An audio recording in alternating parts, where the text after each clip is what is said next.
I wish I had learned this truth many years ago.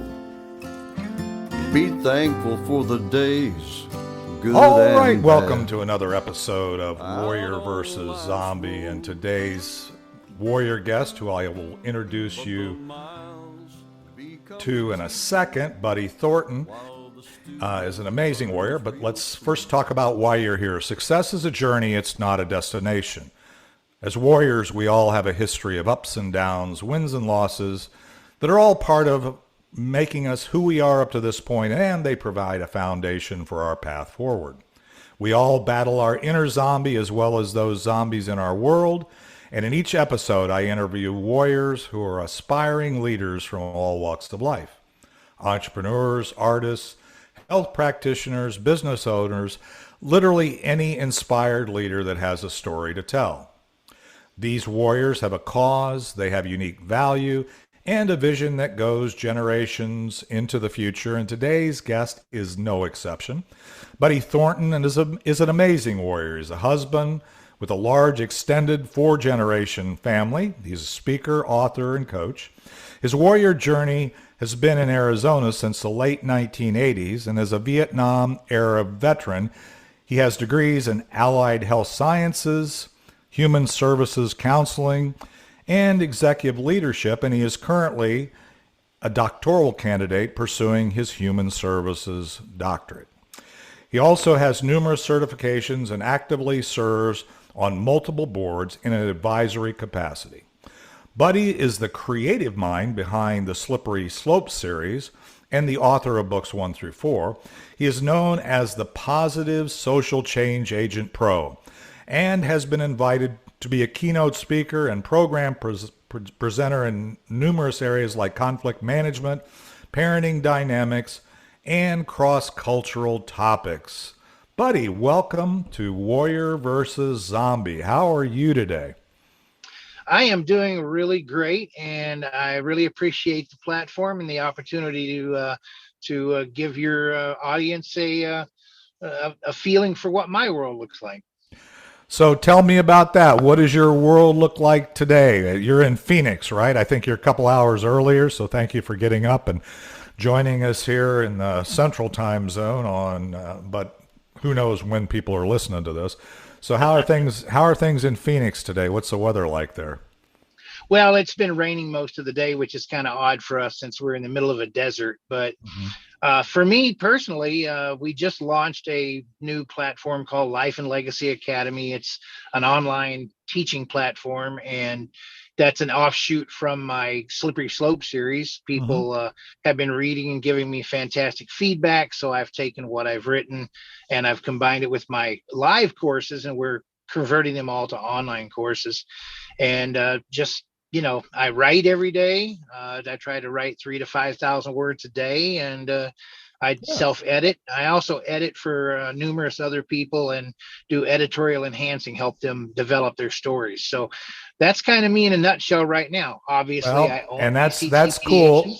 Yeah, that's great. One of the things we'll do is in the third segment, we'll talk a little more about why you're doing what you're doing today and so on.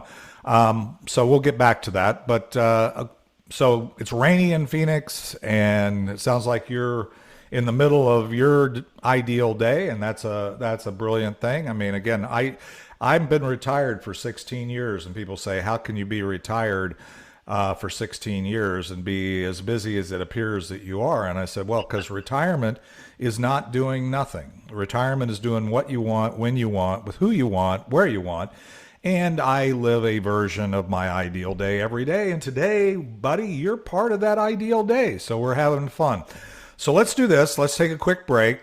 When we come back, after those in the audio audience will hear a little bit of our theme song, It's Not the Getting There by Ricky Jean Wright. But when we come back, I'd like to hear how you got from where you started. And I know you got a lot of journey like me, where you started, you get to pick where you started to where you are today. And then when we get to talking about today, then we'll take another break and we'll come back. So let's take a quick break, hear a little of our theme song, and we'll be right back with Buddy Thornton and Warrior versus Zombie. But the miles become the teacher while the student learns real slow, traveling blind most of the time. Wherever you go, it's not the getting there, it's the journey every day. It's not a race to see.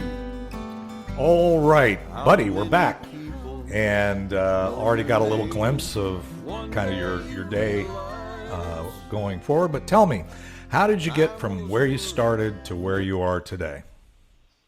Well, obviously, as you mentioned in the roll-up, I am a Vietnam veteran, and my wife of 48 years, she was a USO entertainer, and she fed me milk and cookies, and she's been feeding me milk and cookies ever since. So we have 4 generations. I have quite a few great-grandchildren. The 10th was born this month. Wow. And the journey of being a parent, a grandparent, and now a great grandparent, really, you're never prepared for that, but you do learn through that, and hopefully some extension. You learn how to engage with people. I mean, just engaging in the household alone, dealing with 50-year-olds, 20 to 30-year-olds, and children on a recycling basis, it keeps you invigorated, keeps you touching what you're doing. And so, that's kind of my passion, is giving what I have, the enjoyment of my life, to other people, helping them enhance their families and their environment. So I love it, as a warrior, parent, grandparent. So how many kids do you have? I have 4 adult children. The oldest one is almost 50, and the youngest one is 43. Okay. So you're a little ahead of me on that journey. I've got 5 kids, but they range from 40 to 27. So I'm kind of in the same boat, but I don't have any great grandkids yet. So but I love the opportunity to be a grandparent. I've only got 6, but only 2, as I say, only 2 of my kids right now are productive when it comes to providing grandkids. So I've got 6, and if the math works, should have maybe 15 before we're done. We'll see. I'm giving them that goal, but yeah, that's brilliant. Well, let me ask you this. So with being a Vietnam veteran, doing what you're doing, how did that all go? What kind of, as one of the things our guests always like to hear in this segment is some of the zombies you've overcome, the challenges. We call zombies a metaphor, but it's basically, we all have zombies both in our mind and in the world that we are in that we work ourselves through. Tell me about that. Tell me how you got through the things that you've gotten through, being a parent, grandparent, whatever. You seem to be committed to education. Looking at your bio, it almost sounds like you're a professional student. But but it's good that you like to write. You like to write and share, so and get your message out. So that's a beautiful thing. So tell me, what kind of challenges or zombies have you overcome? Well, I think there's 2. One ties into 9/11. My wife was working for American Express, and she had 11 employees in the North Tower who died that day. And oh, wow. She went through some trials and tribulations, and ended up retiring from her work in 2006, and hasn't gone back. She does a lot of charity work, and she motivated me to take a very strong look at giving back. I was a professional bowler actually for 27 years. Wow. And when I retired, I decided, I own a business. Actually own 2, and I wanted to start giving back to the community because the community's been taking care of me for quite a while. But the reason I'm into the parenting space and the education space is because one of my adult children ended up getting into trouble. We have no control over what they do, especially once they're adults. And she ended up spending a little bit of time courtesy of the state. And when she came out, people asked her, well, your parents didn't do a very good job with you. And she's very quick to the defense. She's like, my parents didn't make me make the bad choices I made. They did an excellent job. And of course, when you start looking at, there's 25 other bodies, and she's the one outlier that got into trouble. Obviously, the 24 that haven't kind of overweigh what she did. But it also reminded me that regardless of how good you are as a parent, you need to be constantly engaged. She's still my child, even though she's almost 50. Yep. So, and I really want to build that legacy really for a lot of people. That I love that so much, buddy. You don't even know. I mean, one of the things they say, and it sounds trite or cliche, but as a parent and now as a grandparent, but as a parent, they say you're only as happy as your saddest child.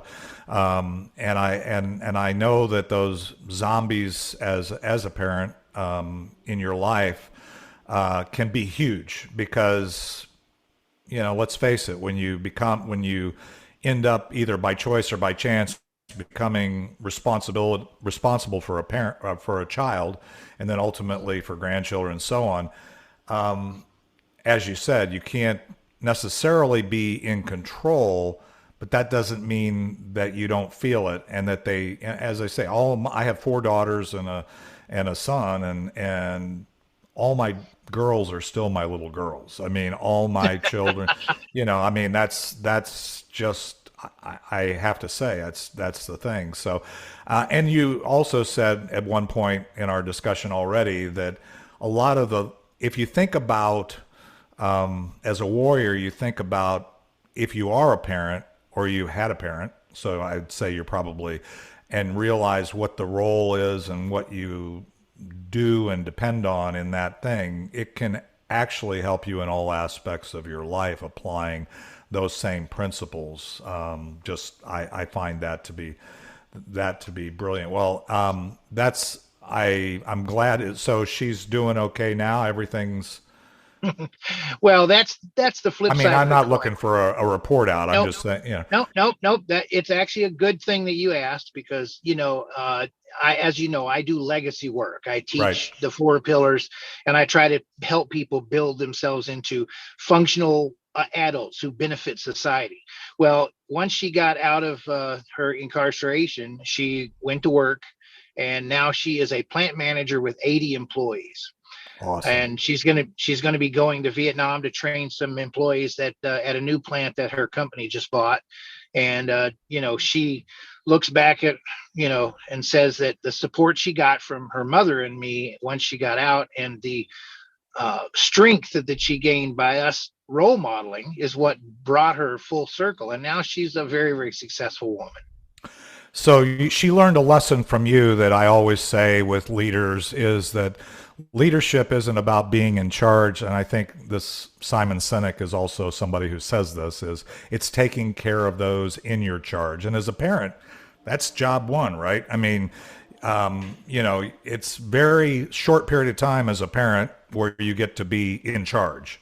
And then after that, you just have to take care of the kids and take care of those in your charge. So obviously they've modeled, or she's modeled, some of the things she learned from you during that refractory period, if you will, which is recovering from a bad decision or recovering from a zombie in her life that she wasn't prepared for. But the thing is, you were there with her and you kept her going through that. And I think that's a good warrior nugget, or a lesson that we all should understand going through this is, our legacy, as we say in this podcast, is having an impact on future generations. And you said a legacy work, and that's what it is.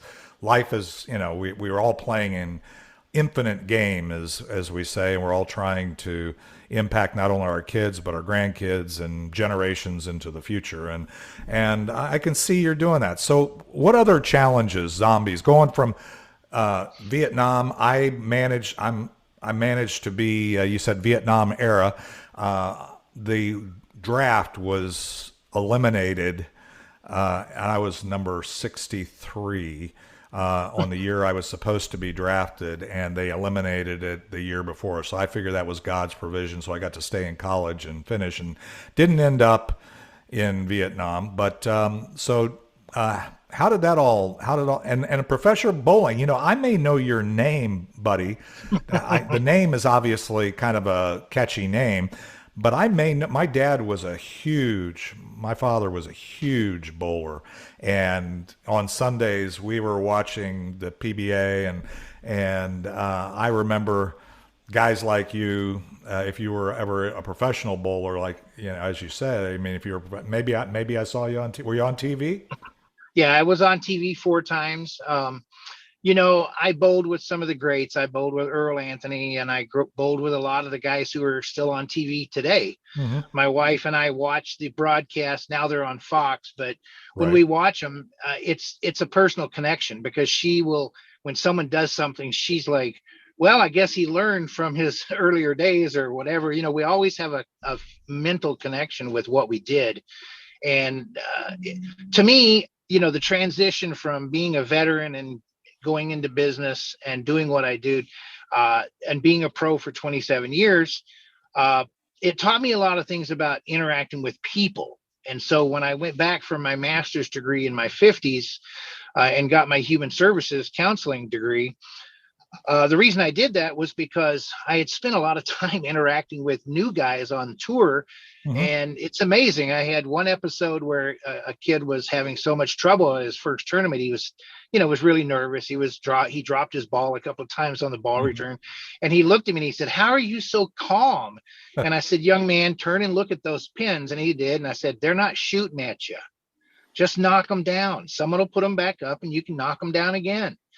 And he ended up cashing in his very first tournament, and he credited me for that. And I was like, "No, you did all the work. I just got your mind in the right place."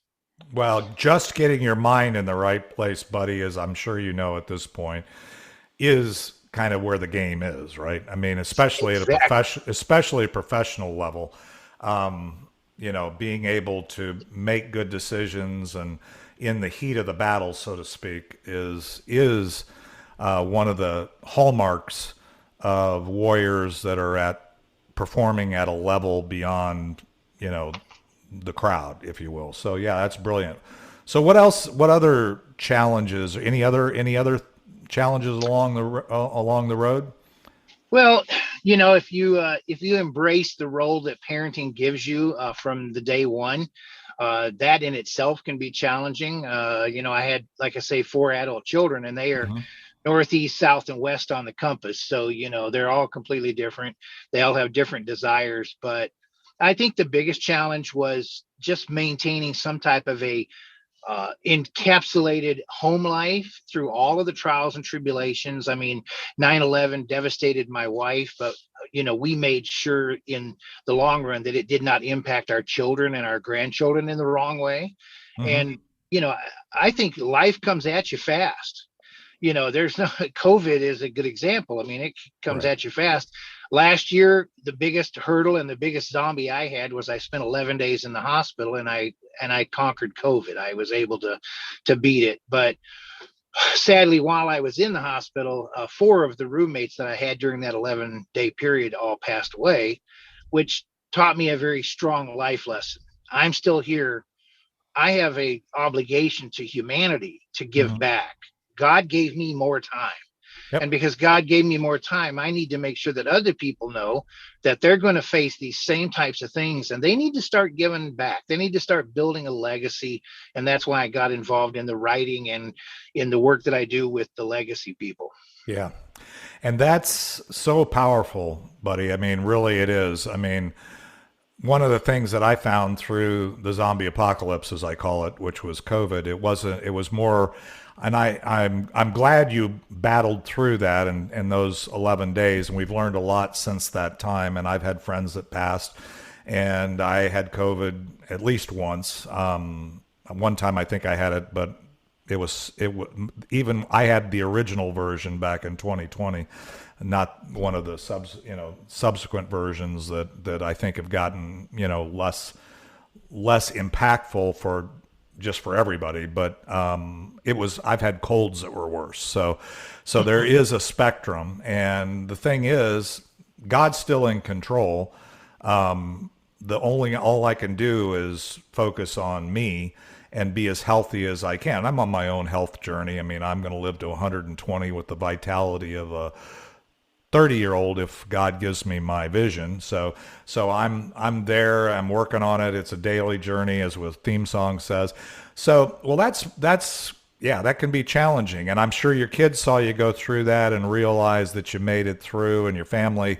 And I think that's the thing, is fear is the thing you don't want to get into, kicking that cortisol into action and shutting down your immune system. It sounds like with your experience of battle and just as a professional and going through it, you had the mindset tools that kind of keep you powering through and not giving up. So that's brilliant. Well, let's do this. Let's take a quick break. And I do want to get into hearing about what you're doing today.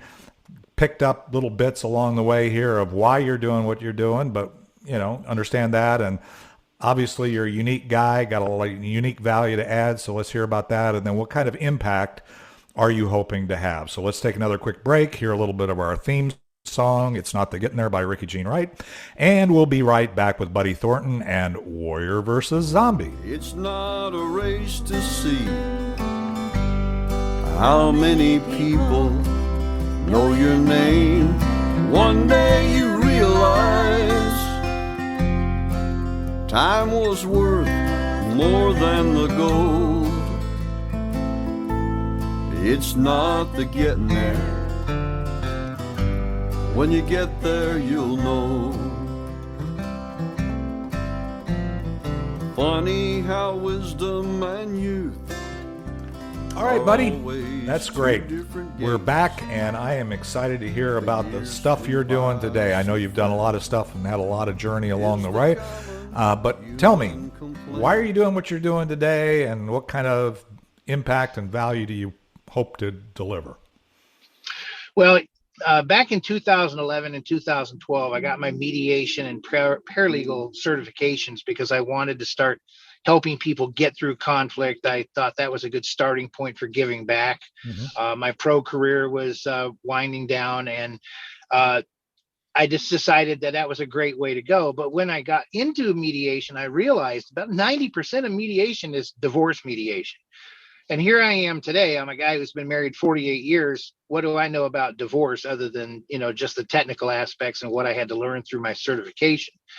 So I decided, you know what, I'm going to take a proactive approach to conflict, and I'm going to refer out all the divorce mediations to other mediators. And so they started, cycling back some parent-teen conflict and things like that my direction, because I was working with creating a proactive environment for people to connect with their kids and connect with their business associates. So I work in both the business sphere and the parenting sphere, but my thinking is if I teach life skills, it's going to filter out and diffuse out into all skills. Mm-hmm. Google did a research project over a decade, and they found out that out of the 8 competencies that people need to succeed in life, 7 of them are soft skills. So why aren't people teaching soft skills at a very high level? So my entire focus is teaching strong life skills. I teach people how to look at themselves, self-actualize, how to develop their voice, how to separate their extreme passions from their passing interests, and then how to make the right choices to get up the ladder and get where they're going to go. And those are my 4 pillars. That's what I teach. That's what I focus on. And in all of the classes that I've developed, I have more than 30 classes to offer and talks. All of them are focused on helping people get from a lower plane to a higher plane. Maybe not all the way to transcendence, but certainly at a much higher plane than when they started. Wow, that's pretty powerful. And you're absolutely right. I think that the things that they don't teach us in school along the journey of education, and that's, are things that have to do with how do we build relationships, how do we nurture relationships, how do we understand why we're here and what value provide, and get focused on those things and get our mindset right. And I mean, those are all things that I never had any. I mean, I have an MBA from Wharton. I spent a lot of time in education. I mean, I've done stuff, and I didn't didn't have any of those classes. So I know that those are powerful, but I believe, education is a daily journey, just like everything else. We should be learning every day. We should be contributing every day. We should be moving forward every day. It's not about intensity as much as it is consistency. And I'm really, really, really into that. So tell me, if anything were possible, buddy, what, with the stuff you're doing, the book you're writing, the program you're starting, the focus that you have, if anything were possible, and oh, by the way, I believe everything is possible, what would you hope to accomplish? Well, the main thing I really hope to accomplish is, when you get in front of a crowd, or when you're working with a client, you're working with one person, when you're working from a stage, that depends on the size of the audience. Mm-hmm. But if you can develop some kind of a lasting legacy, and it can diffuse out into society and impact literally thousands, if not millions of people over time, mm-hmm. that would be the powerful legacy to leave. So my 12 books that are in the Slippery Slope series have all been mapped out, and content's been laid out. I'm almost done with writing book 5. And if a large percentage of those would make it into some required reading at maybe the freshman, sophomore level in colleges, maybe, impact some high school students who are, very energetic and have open minds. And if society starts to shift somewhat to a more pro-social approach as opposed to a divisive approach, I believe that would be the ideal outcome from the work that I do. I mean, every talk that I do is designed around driving people to more pro-social choices. I'm not left or right. I'm an independent. Politically, I don't really, it's not who's in office. It's how people work on the local level. When I walk down the street and I ask somebody, do you know your neighbor's kids' names? If they tell me no, the first question I have is, why not? Mm-hmm. You need to know everybody in your local area. You need to care about the people in your local area, because at the end of the day, you spend 99.9% of your life within 500 miles of your home. So why would you care about what happens elsewhere other than how it impacts your home? And even then, you have no control. So I try to teach that. That's my legacy. That's what I drive people to do. Care about local, care about here, care about your neighbor. Because if everybody cared about their neighbor, then there'd be no problems. Well, I know that it's kind of a panacea to say there would be no problems. However, I will tell you that there'd be a whole lot less. And the reality of it is, I retired 16 years ago from the corporate world. I was doing large global multi-billion-dollar transactions and having an impact and making a heck of a lot of money doing it.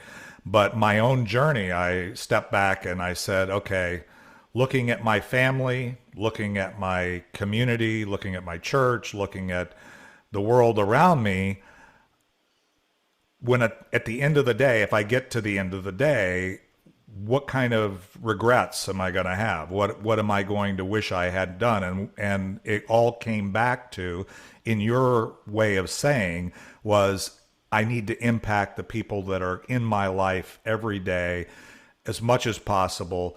And my vision is to change the world one dream at a time. And the reality of it is, you do that by what we're doing on this podcast, by what I do in my networking group, by what you're doing in your daily journey to teach, to coach, to author, to do those things. So absolutely, absolutely. You and I are totally aligned on that. And it's a journey every day. So, and we know that through our own challenges and kids. Well, let's do this.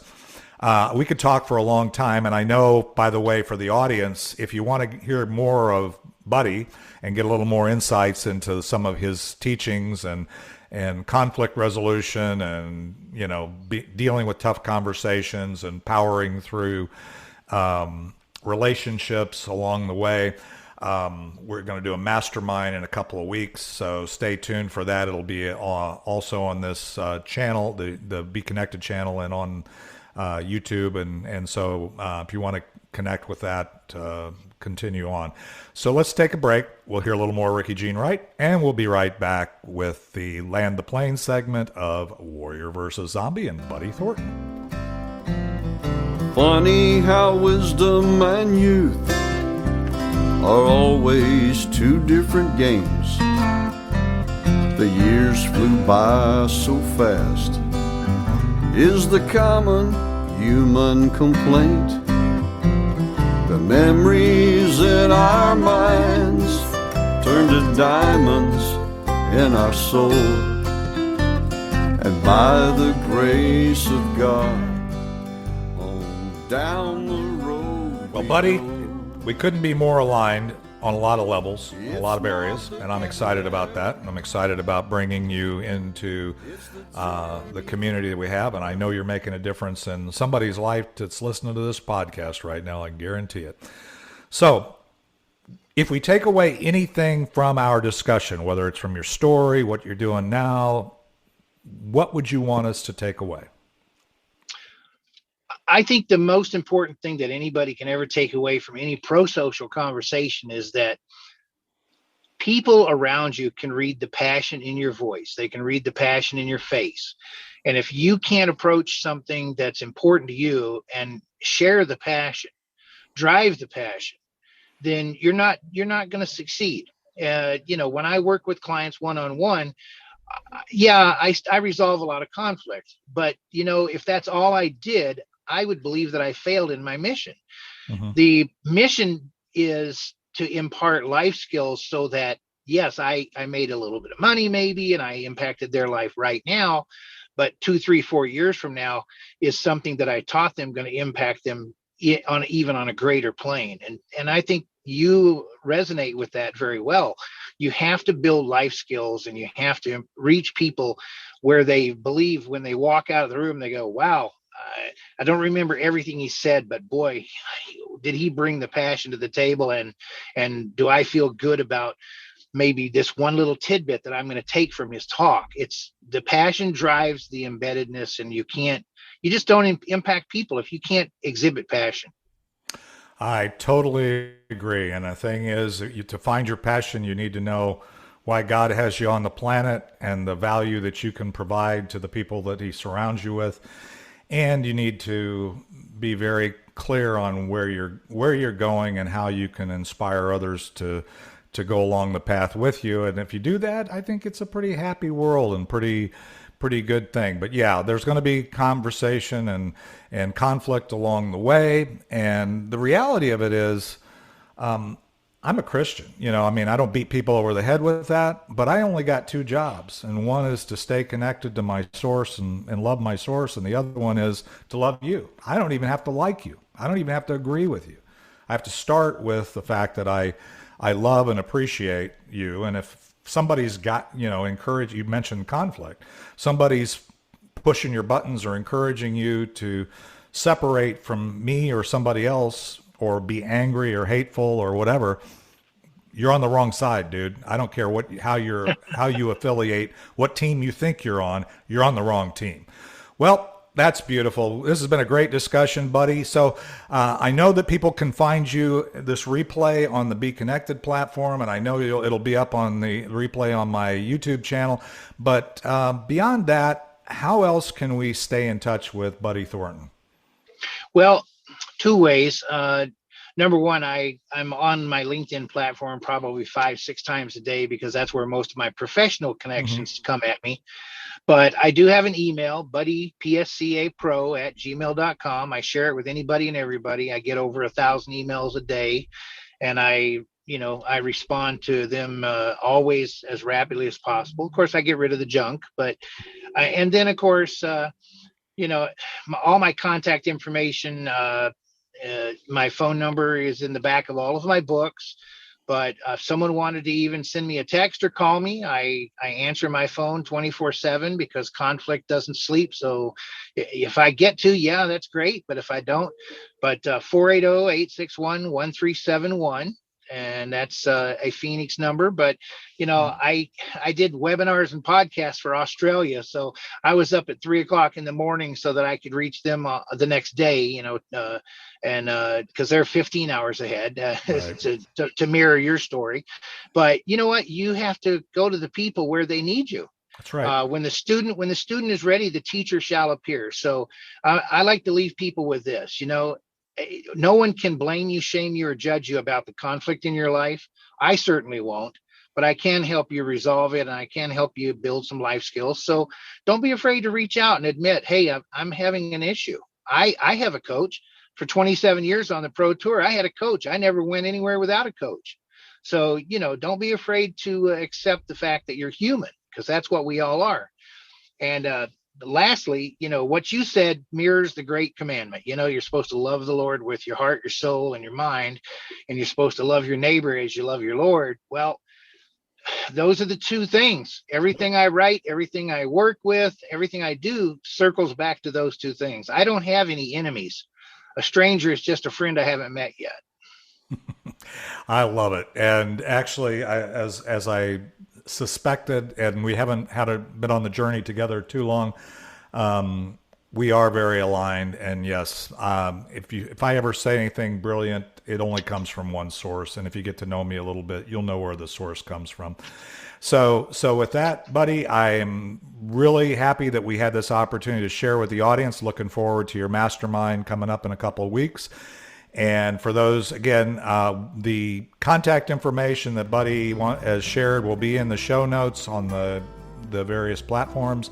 And we'll hear the final outro of It's Not the Getting There with Ricky Jean Wright. And we'll be back next Thursday at 11 a.m. Central, 9 a.m. your time, buddy, on Warrior versus Zombie. It's not the getting there, it's the journey every day. It's not a race to see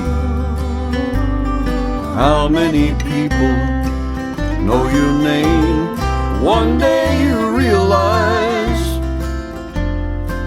time was worth more than the gold. It's not the getting there.